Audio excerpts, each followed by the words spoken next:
So the numbers are in, but much will depend now on how two men read the numbers from Bihar, Narendra Modi and Nitish Kumar, because in the end the contest was actually a sharp choice between Modi and Nitish.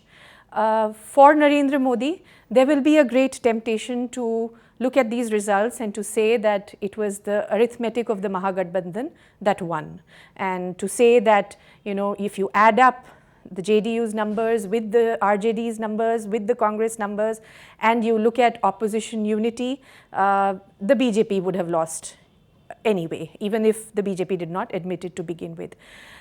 Modi should avoid that temptation. This was not a contest between a vision of development on one side and numbers, caste numbers on the other, much as the BJP might want to project it that way. Both Modi and Nitish had a development vision at stake, and they had caste and they had religion. Both the players had all three factors on their side, and in the end, the Bihar voter has chosen the Nitish model of development and caste over the Modi model of development and social engineering.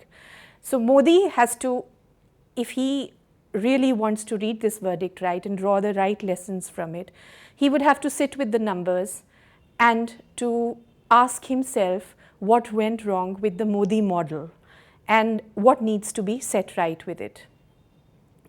This will be crucial, not just for the way he conducts the government at the center, but also for the way the BJP fights elections in the other states that are to follow. For instance, next year there are 4 crucial state elections. There is West Bengal, Tamil Nadu, Kerala, as well as Assam.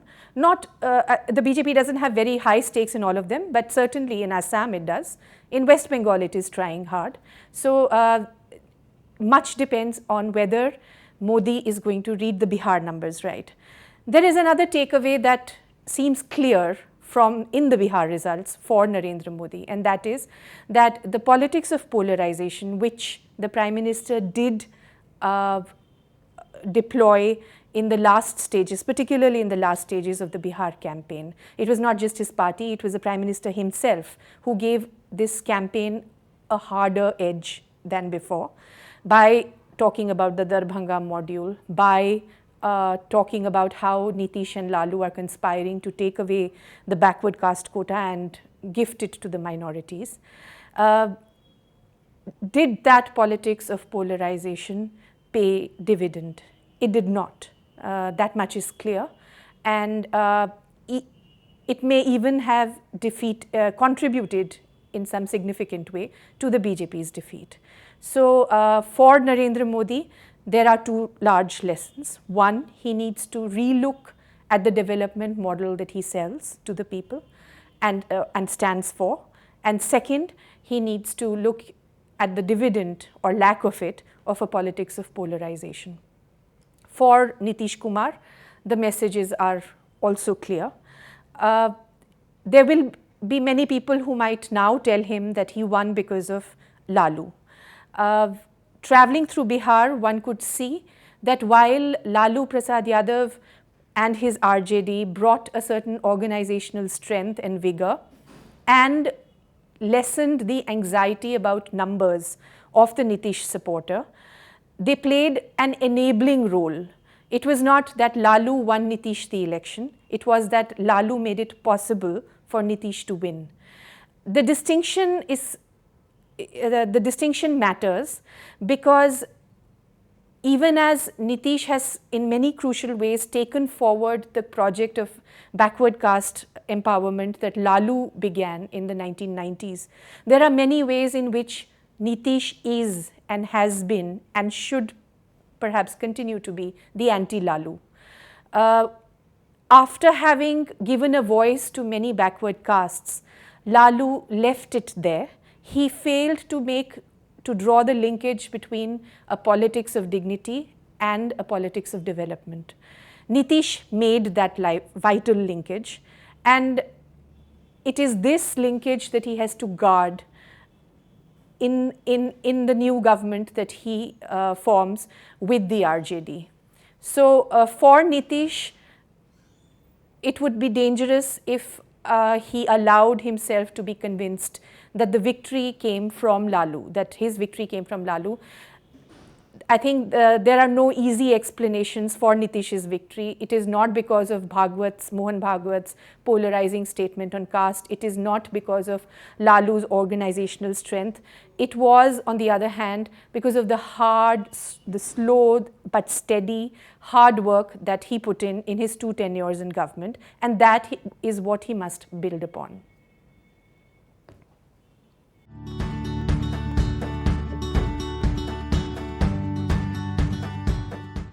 It's really just another state election. It shouldn't have much bearing beyond a couple of weeks, beyond a few sound bites. The government which is in power is there for 3.5 years more at least. They have nothing that can stand in the way of their doing business. But in the way in which the Prime Minister Shri Modi and the central leadership of the BJP hurled itself into the campaign and then lost the argument, lost the election, that could cause a few problems for them. In fact, a little more than a few problems. So far, Mr. Narendra Modi has been a very, almost a near invincible brand. He's been about a lot of energy, he's brought new ideas, he has the ability to even package old ideas of the BJP and the RSS as brand new ideas which are linked to the future of India. His appeal to young people, to backward castes, to backward classes, to the aspirational Indian has been quite phenomenal and impressive, and has left the opposition pretty much defeated.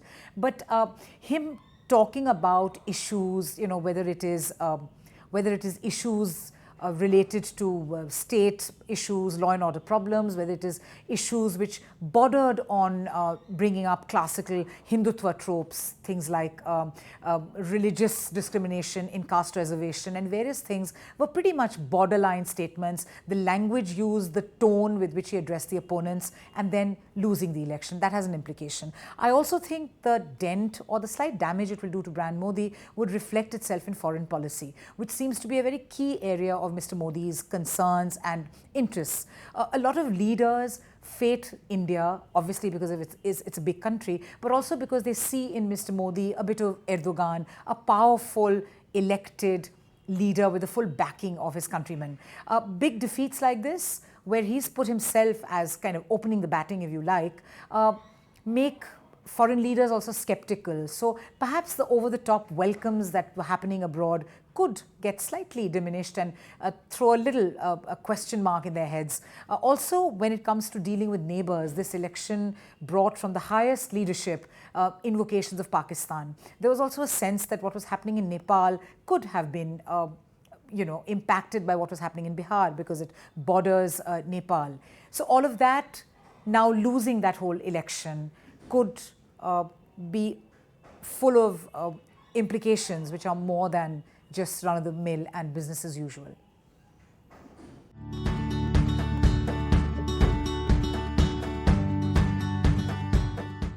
Formation of a government with 2 past rivals cannot be free of power struggle, especially in this case with Lalu Prasad Yadav and Nitish Kumar having distinctively different style of functioning. While Nitish during his regime tried to give a free hand for the bureaucrats, Lalu Prasad Yadav tried to control the bureaucracy and the officials. Besides, Nitish during his time tried to focus on the entire state's welfare. But Lalu kind of preferred to give focus or more focus on his own support base. But one cannot say that the political acumen that brought them together can actually work as a binding force for the government also, or for working together in future. And both leaders cannot afford to rock each other's boat, especially when BJP is their main rival. Also in this case, you have seen how successfully both Nitish and Lalu coordinated and worked together during the election campaign and made it into a success.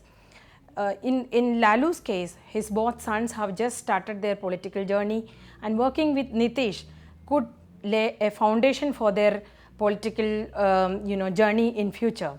But the only time can say what is in store for Bihar in future.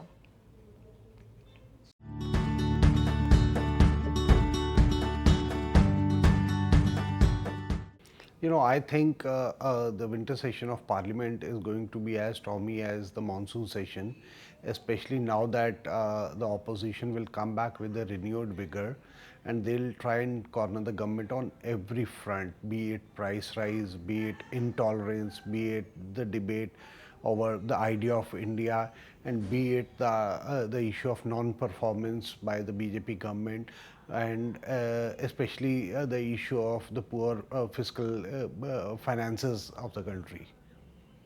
So I think it will be a very stormy session, and the Congress has already indicated that much. The left is already there, and Nitish and Lalu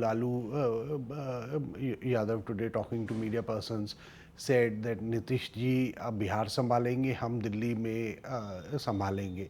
So that is a clear indication that they will not allow this government to have its way inside Parliament, and which I think is personally I think it's a worrying sign, but it is also an opportunity, if I can say that, for the government to reach out to the opposition, because one of the biggest problems with this government is that it has not been able to build any kind of bridges with the opposition.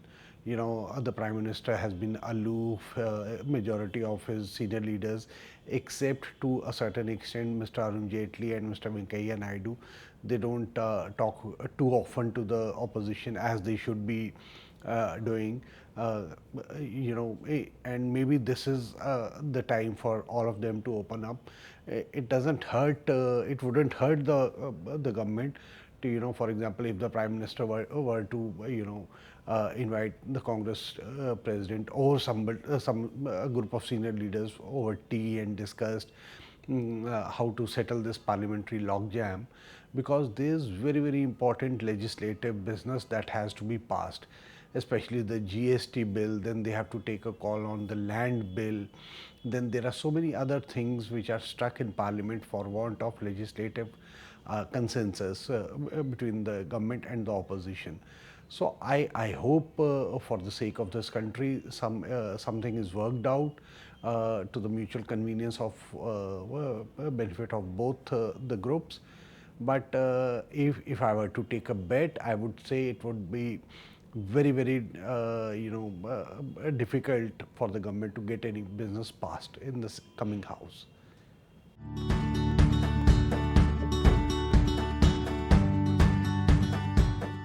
There are broadly 4 or 5 things that have changed since Mr. Narendra Modi took over as the Prime Minister.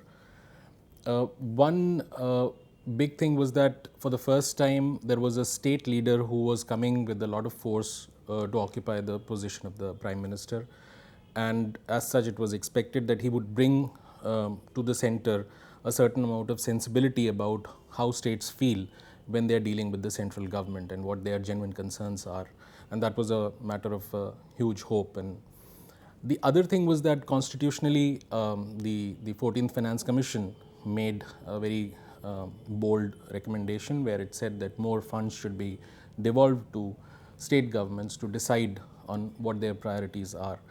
And the narrative also that Mr. Modi has generally held is that we should give more power to the states.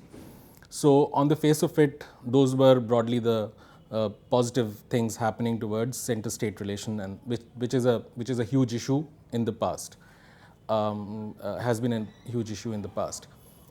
But there are also some disconcerting things which came through in the electoral speeches, not just here but also in Delhi, and also in the reaction to how things are happening in Delhi, which was that there was a very clear link made in the speeches by several BJP leaders, and including the Prime Minister, where he said that it would be better if there was the same BJP government at the state and the central level.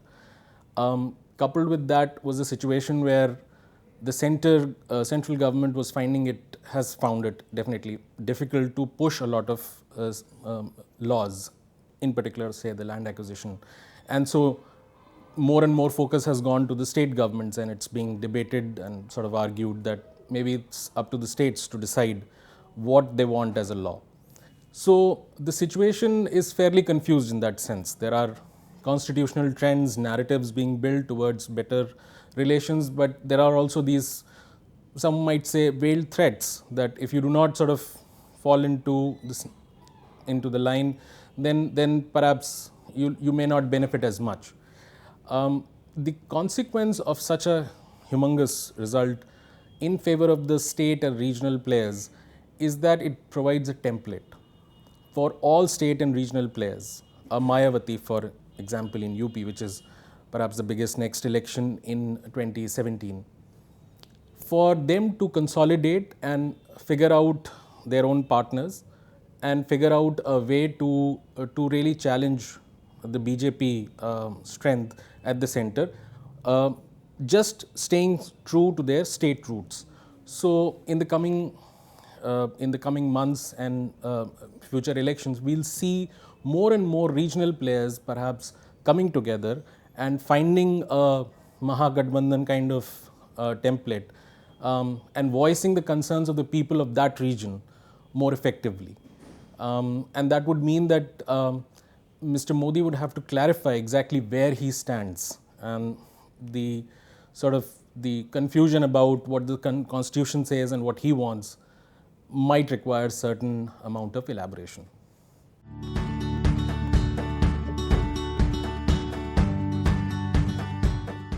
See, essentially the Bihar elections, one would imagine, would not really mean much for the national economy, but it does mean a lot because it looks on three specific fronts.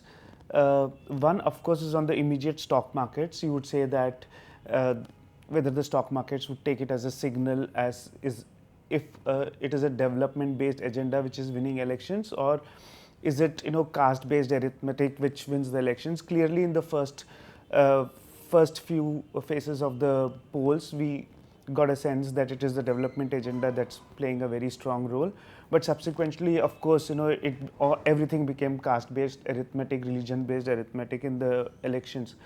So the people's confidence, whether it is development or caste that wins elections, that's a larger point that one has to see in this debate of whether it has an effect on economy. So the stock markets, essentially, the effect would be very transitory. It might be there for a few months, a few days, not months. But the second aspect to my mind is about what happens to the legislation, because if a party which has won the whole Lok Sabha elections just a year and a half back completely on a development-based strategy, and the opposition which saw one election defeat by the same party in Delhi by BJP, when BJP lost in Delhi, the opposition suddenly became a little more vociferous.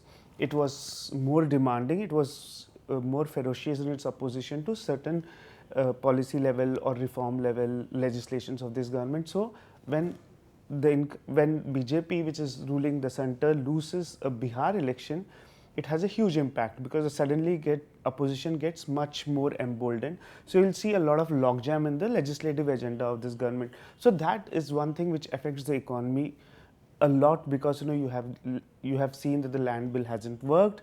Now you will see that the GST will not work till April 2016 unless the government tries to find innovative ways to get around these legislative logjams, which again I think is very difficult. The third, of course, I think is for Bihar itself.